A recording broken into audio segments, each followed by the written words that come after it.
Partie 3 de l'explication d'Uchiro Ryotedori. Dans la partie 1, on a vu pourquoi et comment utiliser cette technique avec les pieds identiques. Tori, le pied droit devant, Uke qui saisit le pied droit devant.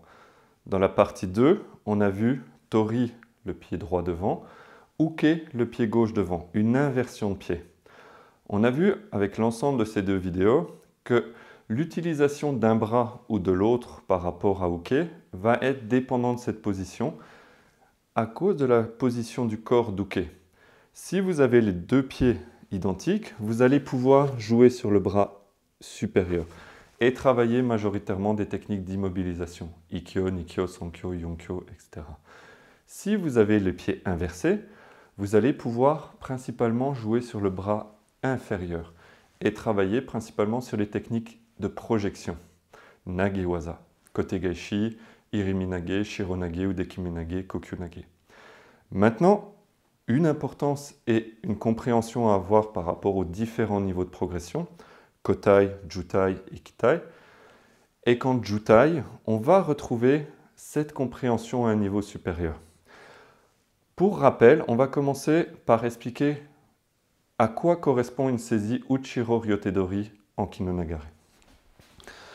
En Kinonagare, on va passer devant une attaque shomen, il va venir saisir, bien, et son idée, c'est de m'emmener et de me faire chuter vers l'arrière.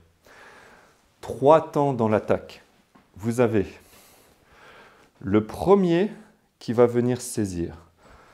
Je frappe et je viens saisir avec la main avant. Le deuxième temps va être de passer pour venir attraper avec la deuxième main. Et vous devez attraper sur ce deuxième temps. Si vous n'attrapez pas sur ce deuxième temps, ensuite vous ne pourrez pas faire la suite. Pareil, c'est sur le premier temps que je viens saisir. Si je n'ai pas saisi au premier temps, alors la suite ne sera pas possible. Et sur le troisième temps, je vais reculer pour amener Tori vers le bas et l'écraser au sol, serrer les mains, etc. La saisie doit être faite temps par temps et respecter ça pour être efficace. Si vous ne saisissez pas au premier temps, par exemple, au moment où vous allez ici reculer, alors vous éloignez sa main. Vous ne pourrez plus la saisir au moment où vous passez derrière. Si vous ne venez pas saisir au deuxième temps la main éloignée, alors pareil, vous ne pourrez plus la saisir. Donc, chaque chose, chaque attaque a sa chronologie d'action. À partir de là, on va décomposer ces temps. Premier temps. Ce premier temps, on ne va pas travailler dessus. Il correspondrait à une saisie Ayanmi Katatedori où on pourrait très bien agir dès maintenant. On va rester sur le travail Uchiro Ryotedori. Deuxième temps, je bouge avec lui. On arrive dans cette position. Top, relâche. Cette position correspond à la position qu'on a vue dans la première vidéo. Mes pieds sont dans la même position que les siens. S'ils ne bougent pas et qu'ils pivotent simplement pour revenir à une position de base, on a ici les pieds exactement dans la même position. Ici.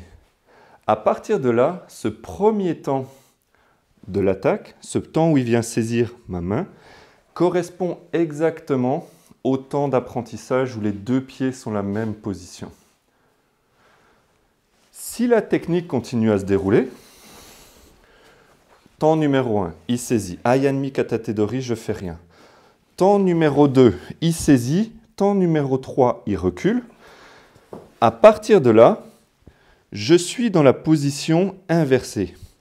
Il est arrivé au bout de son attaque. Si moi je pivote, alors on retrouve notre position inversée. Pied droit, pied gauche. Dans cette position, je ne peux plus travailler sur le bras qui est au-dessus. Je vais devoir continuer mon mouvement sur le bras qui est en bas. Et ici, vous avez une relation entre Uke et Tori qui va se créer. Plus l'attaque d'Uke va se dérouler dans le temps, plus le mouvement de Tori et la rotation va être augmenté. C'est-à-dire que ici, une rotation très courte qui me permet d'agir rapidement. S'il continue son mouvement, alors je vais devoir continuer mon mouvement et ma rotation. Et c'est pourquoi dans l'apprentissage des bases sur le travail Uchiro Ryotedori, il est extrêmement important de conserver cet apprentissage en deux temps. Les pieds dans la même position, les pieds dans une position inversée, pour pouvoir ensuite, quand on va passer à une pratique Kinonagare, conserver cet apprentissage correct des choses.